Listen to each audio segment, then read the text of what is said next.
guys, balik lagi di channel Bang Onip, channel bahas selalu komik. Di kesempatan kali ini saya akan melanjutkan video Against the God part 38.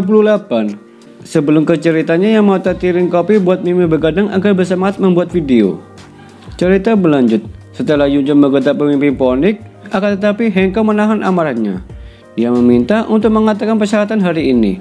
Tanpa basa-basi, Yunce memberitahukan persyaratan apa yang harus dipenuhi. Pertama, dalam 20 hari perintahkan semua pasukan Phoenix keluar dari Bulwen. Kedua, Hancock menuliskan sendiri dekret kekaisaran, meminta maaf kepada Bulwen serta memberitahukan kepada seluruh dunia. Selain itu, dekret ini harus digantung di pintu gerbang Phoenix City, setidaknya selama 10 tahun. Ketiga, memberikan kompensasi kepada Bulwen sebesar 30 miliar paper coin. Mendengar penjelasan dari Yunce membuat Hancock kesal, namun Yunce menjaganya. Wait, tunggu dulu, jangan buru-buru. Aku belum selesai berbicara. Keempat, serahkan wilayah Red Jade. Dan kelima, aku ingin putra mahkota Phoenix Empire bernama Feng Ximing agar menghapus kultivasinya. Kemudian biarkan dia bertamu di Bulwen selama 50 tahun. Bukankah ini sangat mudah? Lalu wajah Ximing begitu ketakutan. Semakin lama persyaratan Yunce semakin memberatkan sekte Phoenix. Namun para tetua dan ayahnya mendesak pemimpin melakukan sesuatu hal agar tidak ditindas seperti ini. Dalam hati pemimpin dibuat bimbang, karena dia telah melakukan segala cara untuk membunuh Yunce, namun itu tak berhasil. Saat ini Yunce memberi waktu 3 detik untuk mempertimbangkan. Tidak ada tawar-menawar dan ia tidak akan menunggu lebih lama meski 1 detik pun. Pemimpinnya masih menentukan pilihannya. Yunce mengatakan waktu telah habis. Waktu yang diberikan oleh Yunce terlalu singkat. Tapi pemimpin Hancock tidak membuat pilihan apapun. Jadi Yunce menganggap Hancock sudah menolak persyaratannya. Tanpa diduga, begitu cepatnya Yunce seakan menerkam putar pemimpin, dan benar saja ia dapat mencekik serta membawanya agak menjauh. Dilanjut menghancurkannya. Terlihat Yunce tertawa lepas, seakan merahkan sekte Phoenix. Ayahnya tidak bisa berbuat apa-apa. Di sisi lain, tetua Feli membuka area tersebut, karena hal tersebut tidak ada gunanya lagi. Lalu memerintahkan para tetua untuk mengepung Yunce. Dirinya meminta maaf kepada pemimpin Hancock, karena dia telah bertindak melampaui wewenangnya. Tapi jika tidak menyingkirkan bocah ini, kedepannya pasti akan muncul masalah tiada habisnya, meski mengalami kerugian besar. Dia memastikan hari ini setiap Phoenix akan menghabisinya, tidak peduli bagaimanapun caranya. Bahkan harus mengorbankan diri sendiri. Ketua Phoenix mengiyakannya. Terlihat Yunce sudah dikelilingi para tetua. Mereka menganggap Yunce hebat dalam kecepatan. Dengan begitu mereka menggabungkan kekuatan membuat sebuah arai, agar menutup semua jalan untuk kabur Yunce. Namun Yunce masih diam saja, belum mengambil tindakan. Selagi Yunce ditahan dalam arai, ada orang yang bertugas menyerangnya. Sekarang giliran Yunce beraksi, menggunakan jurus Feli Moonstar. Seketika itu dapat menghancurkan serangan mereka secara bersamaan. Mereka dibuat terkejut. Yang awalnya mengira Yunce unggul kecepatan, tak menyangka justru hebat dalam kekuatan juga.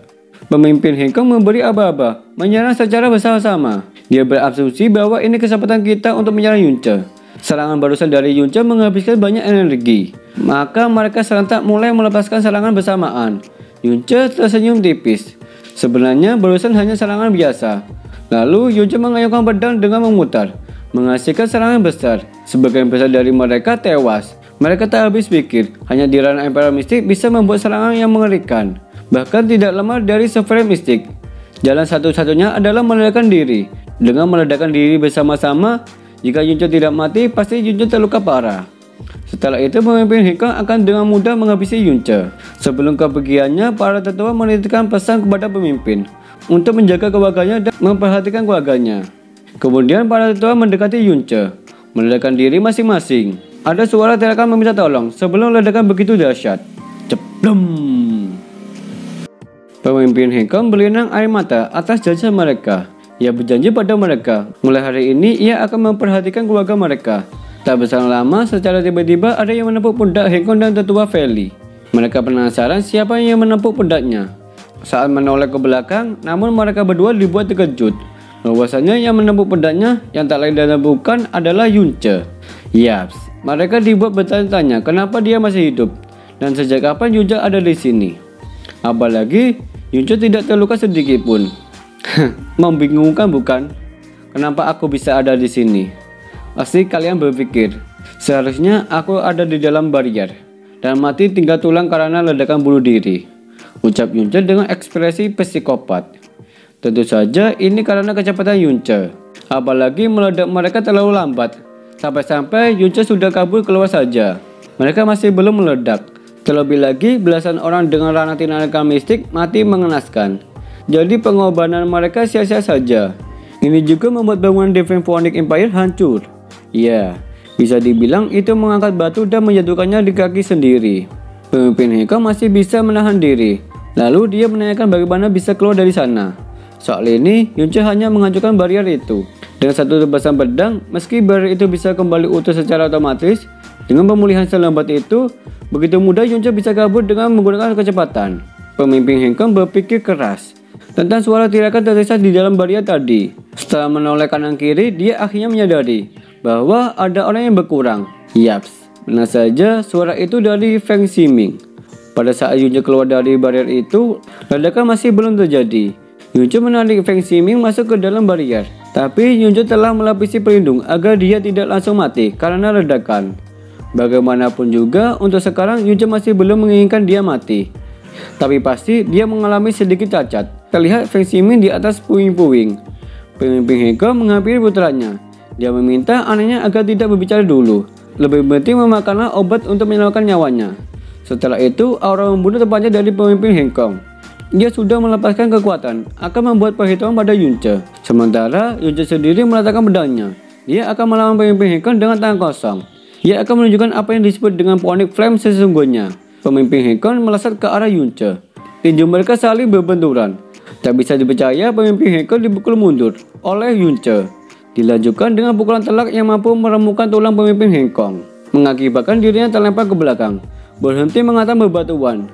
Dengan begitu pertarungan telah usai. Tetua Feli menghampiri pemimpin Hengkong untuk mengecek keadaannya. Namun Yunce mengatakan agar tenang saja, bahwa pemimpinnya tidak mati, karena Yunce telah memberikan keringanan.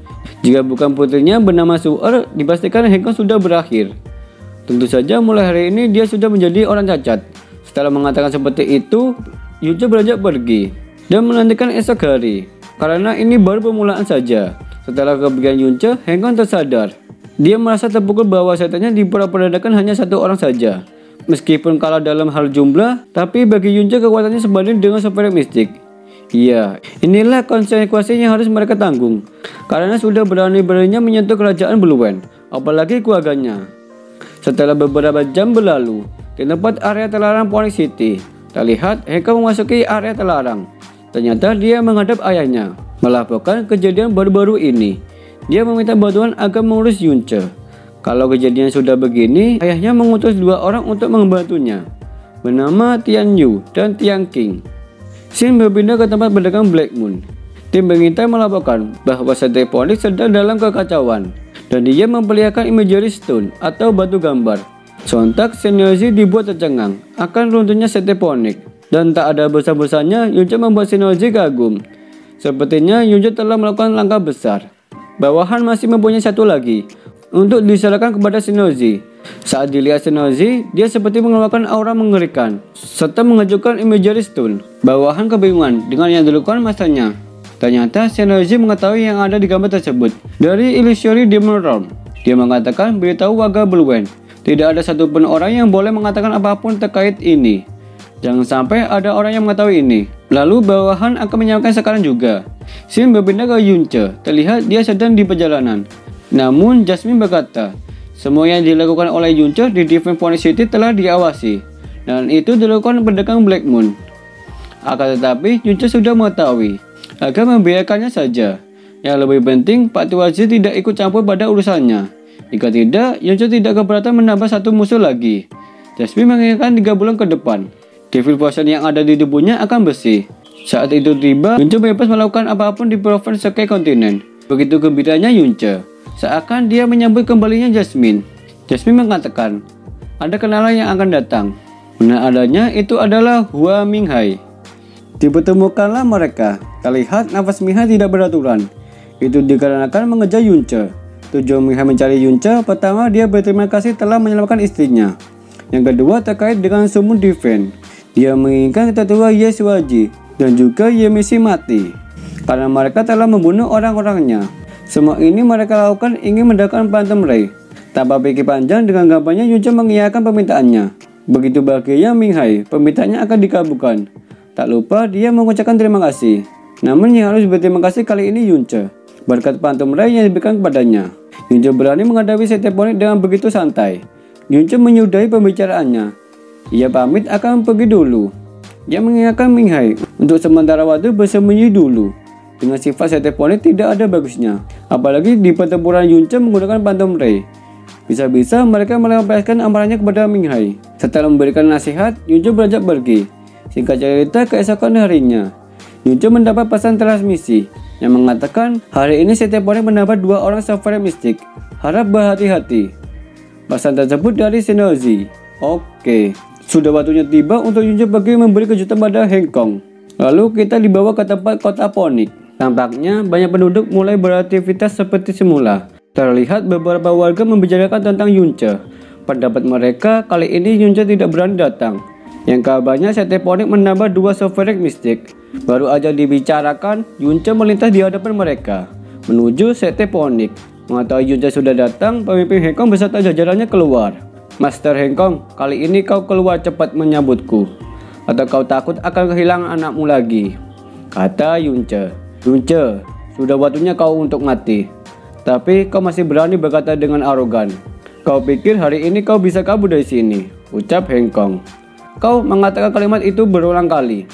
Aku sudah bosan mendengarnya. Yunce mengatakan seperti itu dengan memegang kepalanya. Begini saja, kau pilih memenuhi syarat yang sebelumnya atau kau pilih membiarkan aku membunuh anakmu. Pemimpin Hengkong kesal serta menggetak giginya. Dia sadar tidak gegabah melawan Yunce. Terlebih lagi kondisi saat ini telah cacat. Mau bagaimana lagi dia hanya bisa terdiam setelah ditindas oleh Yunce. Kedua tetua, apa kalian masih belum mau muncul? Cuman bisa bersembunyi di belakang orang lemah, ucap Yunce sambil menghina. Kemudian dua tetua keluar setelah diejek. Bocah, kau begitu arogan seperti yang dirumorkan, ucap salah satu tetua itu.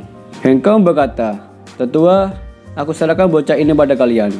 Bocah ini harus hidup, aku ingin menyiksa pelan-pelan. Aku kira siapa?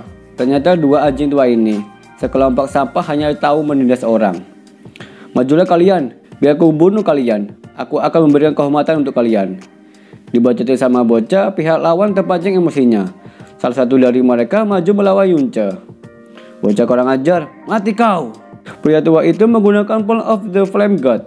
Jurus tersebut memunculkan sebuah telapak tangan yang besar. Telapak tangan itu menerjang Yunce. Akan tetapi dengan setakat Yunce sudah berpindah tempat. Karena Yunce telah selamat dari maut, Pak tua itu bergerak maju dengan senjatanya. Saat senjatanya diarahkan ke Yunce, namun dia sudah berpindah ke belakang lawan. Dirinya kesal merasa dipermainkan seorang bocah. Tian Yu terus-terusan menyerang Yunce. Yunce berulang kali menghindar segala bentuk serangannya. Kemudian Yunce lari dari situ menggunakan Phantom Ray. Pak tua itu tak membiarkan Yunce kabur. Dirasa Yunce sudah menjauh dari Setephonik, kemudian Yunce berhenti. Tujuan Yunce memancing Pak tua ini agar menjauh dari Setephonik itu bukan tanpa alasan. Jika temannya ikut terlibat, dipastikan Yunce bakalan kesulitan menghadapi mereka berdua. Sekarang giliran Yunce untuk menyerang, lalu mengeluarkan pedangnya, melesat ke arah lawan. Pak tua ini mencoba menangkis serangannya, namun senjatanya tak mampu menahan beban senjata Yunce. Tak selesai sampai di situ saja, Yunce menggunakan Heavenly Force Slash. Serangan itu dilepaskan. Tak bisa berbuat banyak, pria tua itu ikut terbawa hingga jatuh ke bawah. Tak berselang lama keluar api Phonik. Ternyata masih hidup.